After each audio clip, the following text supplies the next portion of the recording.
51তম রাজ্যস্তরীয় বাল বৈজ্ঞানিক প্রদর্শনী উপলক্ষে বৃহস্পতিবার এক র্যালির আয়োজন করা হয়। রাজধানীর উমাকান্ত স্কুলের মাঠ থেকে শুরু হয় এই র্যালি। র্যালিতে 12টি বিদ্যালয়ের 12 শতাধিক ছাত্রছাত্রী অংশগ্রহণ করে। উমাকান্ত স্কুল মাঠ থেকে শুরু হয় র্যালিটি আগরতলা শহরের বিভিন্ন রাস্তা পরিক্রমা করে পুনরায় উমাকান্ত স্কুল মাঠে এসে শেষ হয়। র্যালিতে উপস্থিত ছিলেন এসসিইআরটির অতিরিক্ত অধিকর্তা অম্বালিকা দত্ত। এসসিইআরটির অতিরিক্ত অধিকর্তা অম্বালিকা দত্ত জানান, প্রতি বছরের ন্যায় এই বছরও আয়োজন করা হয়েছে রাজ্যস্তরীয় বাল বৈজ্ঞানিক প্রদর্শনী।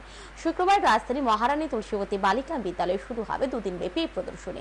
এইবারের বাল বৈজ্ঞানিক প্রদর্শনীর থিম হলো সমাজের জন্য বিজ্ঞান ও প্রযুক্তি।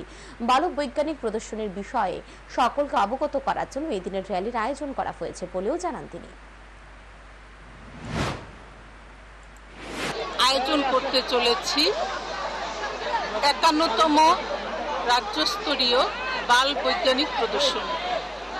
আগামী 2রা এবং 3রা ফেব্রুয়ারি তুলসীবতী বালিকা বিদ্যালয়ে এই এক্সিবিশন অনুষ্ঠিত হবে।